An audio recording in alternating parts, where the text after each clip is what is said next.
Chers téléspectateurs, bonsoir et nous sommes heureux de vous retrouver cette semaine pour une émission extrêmement importante. Et je suis heureux d'introduire cette émission avec ce passage de l'apôtre Jean dans 1 Jean chapitre 5 verset 19. Il nous dit « Nous savons que nous sommes de l'Éternel et le monde entier est sous la puissance du malin. » Vous êtes-vous déjà posé la question, qu'est-ce que cela veut dire, le monde entier sous la puissance du malin? L'apôtre Jean l'avait bien dit, c'est pour nous dire que le monde entier est sous la puissance du malin. C'est le Satan, le diable qui dirige le monde présentement. Mais à la fin des temps, au retour de notre sauveur Yahshua, Yahshua va prendre le contrôle de ce monde et Yahshua va détenir le contrôle pour contrôler et diriger le monde. En même temps, Yeshua va dire, Satan, non seulement il est le prince de ce monde, dans Jean chapitre 14, verset 30, il dit, le prince de ce monde vient, il n'a rien à moi. Mais dans Jean 8, verset 44, il va dire, vous avez pour père le diable et vous voulez accomplir les désirs de votre père, car il a été meurtrier dès le commencement. Et il ne se tient pas de la vérité. Lorsqu'il profère le mensonge, il parle de son propre chef, car il est menteur et le père du mensonge. Il va sans dire, Satan comme le père du mensonge, il va introduire le mensonge dans tous les rouages de la société. Les journalistes vont mentir, les politiciens vont mentir, les financiers vont mentir, les riches vont mentir, les pauvres vont mentir, les religieux vont mentir. Tout le monde est sous la domination du mensonge parce que le prince de ce monde est le père du mensonge. Ces mêmes pharisiens étaient frustrés. Ils se demandaient à Yahshua, nous sommes le fils d'Abraham, nous ne pouvons pas être dans le mensonge. Mais Yahshua les avait dit, si vous n'étiez pas dans le mensonge, vous devez savoir que moi je viens de Yahweh, notre Créateur. Et je vais soumettre ces quelques questions à votre attention, chers téléspectateurs. Sommes-nous dans un monde irréel? Sommes-nous dans un monde d'illusions optiques? Les sociétés, les politiciens, les journalistes nous disent-ils la vérité? Le système éducatif est-il fondé sur la vérité? Le système financier est-il fondé sur la vérité? Mais la vérité, finalement, elle est où? Tout à fait. On se dit les systèmes religieux, système financier, est-ce que ces systèmes-là nous disent la vérité? Est-ce que les éditorialistes ou les grands journaux nous disent la vérité? Est-ce que le monde n'est pas une illusion optique, le monde où l'on vit aujourd'hui?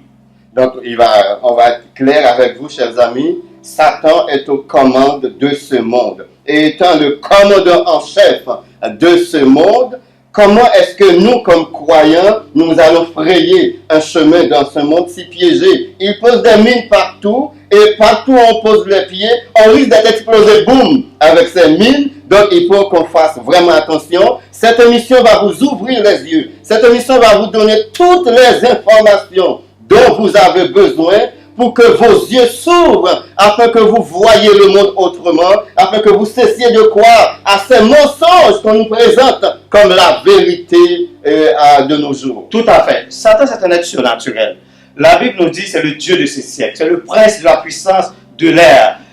Tous les pouvoirs de ce monde qu'on voit aujourd'hui, on se demande de quel pouvoir, de quel esprit. Est-ce que c'est l'esprit de Dieu ou l'esprit du malin? Il faut faire très attention. Il faut consulter la parole de Dieu pour détecter et voir ces esprits-là, si ce sont les esprits de Dieu ou les esprits du malin. Ainsi donc, chers amis, au cours de cette émission, nous allons développer les points suivants. La mainmise de l'ennemi sur le plan politique, la mainmise de Satan sur le plan socio-économique, la mainmise de Satan sur le plan éducatif et aussi la mainmise de Satan sur le plan religieux.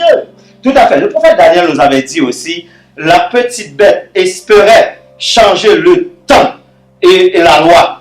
Et nous savons que nous vivons sous des lois. On se demande quelles lois. Est-ce que les lois de Dieu sont rejetées? Est-ce que ce sont les lois de notre Créateur ou c'est les lois du monde? Et on vit des choses aujourd'hui. Si on dévoile ces choses-là, et des choses qui sont pour Yahweh, des choses abominables, nous serons mis de côté parce que c'est ces choses-là qui sont des choses vraies pour la société d'aujourd'hui.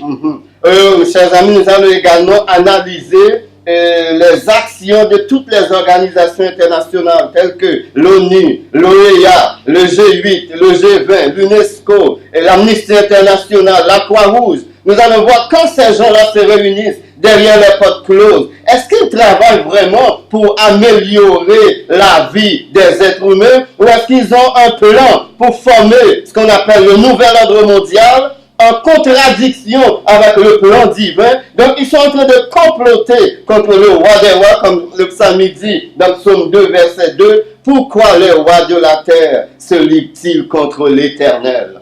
La Bible, la parole de Yahweh, nous avons consulté ce livre de la vérité, parce que les vérités que le monde pense être la vérité, c'est la vérité du monde. La vraie vérité se trouve dans la Bible, car Yahshua l'avait bien dit dans la parole, et nous restons dans la vérité, nous demeurons dans la vérité. Il dit, sanctifie-le par la vérité, car la parole de notre Sauveur, notre Créateur, la Bible, c'est la vérité. Et au cours de cette émission Choc, nous allons également analyser, peut-être vous avez une maison, peut-être vous avez une voiture, vous pensez que vous êtes propriétaire de votre maison, vous pensez que vous êtes propriétaire de votre voiture, et nous allons vous prouver que c'est l'État qui est propriétaire de votre maison, et c'est l'État qui est propriétaire de votre voiture. Et nous allons même vous prouver que vos enfants, que vous avez travaillé dur pour concevoir, pour lesquels vous travaillez dur pour leur donner une éducation, eh bien ces enfants ne vous appartiennent pas non plus. Ces enfants, semble-t-il, appartiennent à l'État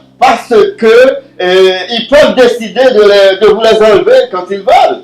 Tout à fait. Nous avons vu aussi l'État va prendre des décisions même sur l'être humain. L'État va même injecter une sorte de puce pour nous contrôler. Ça veut dire, notre enfant, comme tu dis, nos enfants ne nous appartiennent pas. Les enfants vont appartenir à l'État. Justement, et le contrôle a déjà commencé, car il y a beaucoup de choses sur lesquelles qu'on pense nous appartenir, mais on constate finalement que une simple loi, le gouvernement ou les divers paliers de gouvernement peuvent décider de nous enlever ces choses en lesquelles nous croyons, ces choses avec lesquelles nous sommes attachés, que nous croyons nôtres. Mais l'État peut arriver et nous les enlever parce que nous n'avons plus le contrôle. Tout à fait. Même dans les institutions où nous travaillons, nous faisons attention parce que n'importe quoi, n'importe quelle chose que nous voyons qui ne sont pas des choses vraies, et si nous dévoilons ces choses-là, on va nous mettre de côté, on va même nous mettre en prison pour les vraies valeurs qu'on devrait dévoiler. Et pour dénigrer les vraies choses, on ne même peut pas parce que c'est les choses dans les institutions, c'est nos dirigeants, ces gens-là qui sont derrière ces choses-là. Et dans certains pays comme le Canada, les États-Unis, vous avez une immatriculation que vous payez sur votre auto. Chaque année, il faut payer cette immatriculation. Pourtant, vous avez acheté votre auto, vous l'avez payé, ou vous avez fait un crédit pour l'avoir, ou vous avez une licence qu'il faut renouveler à chaque année. Mais pourquoi ces renouvellements? Pourquoi est-ce que mon auto, je l'achète une fois et puis je paye à la banque, et mon auto, en même temps, je dois payer le gouvernement une immatriculation? D'où ça vient, toutes ces affaires-là? Donc, chers amis, il ne faut pas manquer cette émission parce que vous allez tomber de votre chaise en entendant toutes les informations et toutes les vérités qui vont sortir de cette émission. Évidemment, chers amis, vous allez comprendre que l'Église n'est pas en reste. On va se demander pourquoi est-ce que les sectes se sont introduites dans les églises, pourquoi est-ce que la franc-maçonnerie a envahi les églises, pourquoi est-ce que les diseuses de bonne aventure, les cathomanciennes et les médiums ont envahi l'église au nom de Dieu. Ils font toutes sortes d'affaires, mais ils sont reliés avec le sous-monde, ils sont reliés avec le monde des ténèbres pour aveugler le maximum de personnes possibles. Tout à fait, parce que nous voyons tous les chefs d'État du monde entier.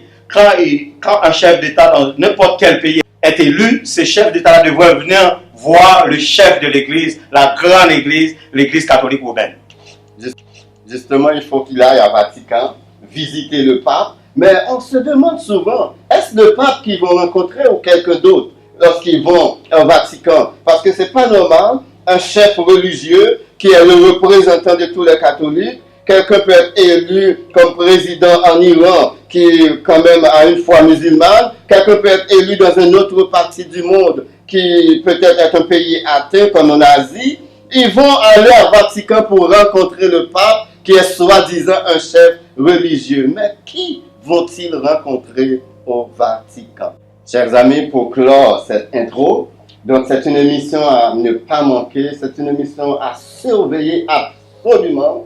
Et je vous en conjure devant Dieu de prendre note. La semaine prochaine, on va venir avec cette émission pour votre plus grande édification et aussi pour votre liberté spirituelle. Soyons affranchis par la vérité.